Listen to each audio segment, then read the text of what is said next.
जिसने दिया सहारा उसी का पॉकेट मारा और उन्हीं के बागड़ बिल्लों को जनता ने नकारा। मैं सुल्तान रिजवी और आप देख रहे हैं डीडीएस टीवी न्यूज। दर्शकों, जितेंद्र आवाड जनसभाओं में खूब जमकर बरस रहे हैं, अपने विरोधियों पर अपने दिल की भड़ास निकाल रहे हैं। आज उन्होंने जनसभा में इस तरीके से प्रचार सभा में भाषण दिया कि लोगों को यकीन नहीं था कि जितेंद्र आवाड ऐसा भी शब्द का इस्तेमाल करेंगे। हालांकि उन्होंने मर्यादा में रह करके बोला, लेकिन जो बातें बोली हैं वो एक बम्बैया भाषा है, पॉकेट मार। यानी उन्होंने अजीत दादा पवार को पॉकेट मार की संज्ञा दे दी। और यही नहीं, वहां पर खड़े अपने कार्यकर्ताओं की कलाई पर हाथ मारा और जो उनकी घड़ी थी वैसे खींचते हुए बताया कि अगर ये घड़ी अगर पकड़ के ऐसा खींच लिया जाए तो इसको क्या कहा जाएगा। बहुत से लोगों ने इसको चैन स्कैनर कहा, लेकिन उन्होंने कहा ये नहीं, पॉकेट मारी कहेंगे इसको।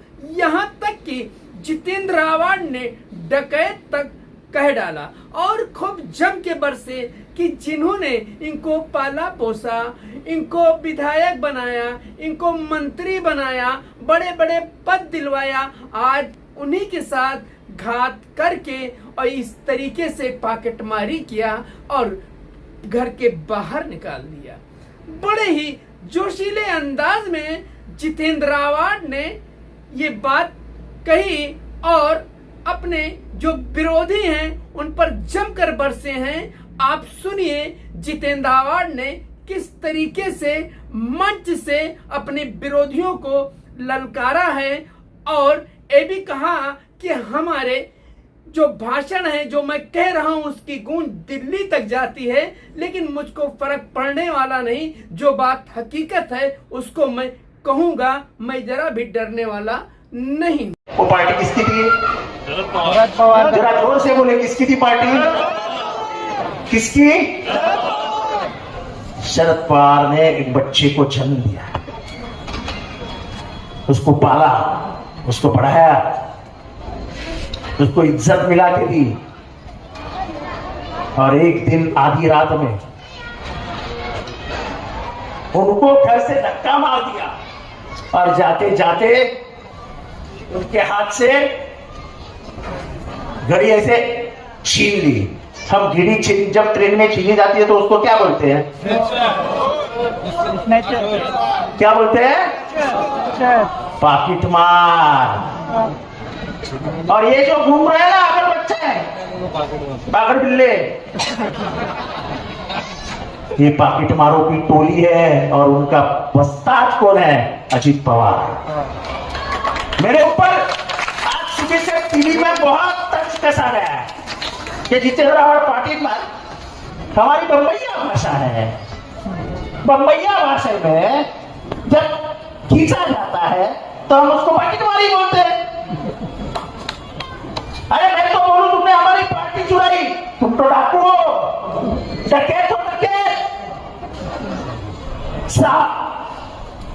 सांप की उम्र 85 है, 85 है, 85।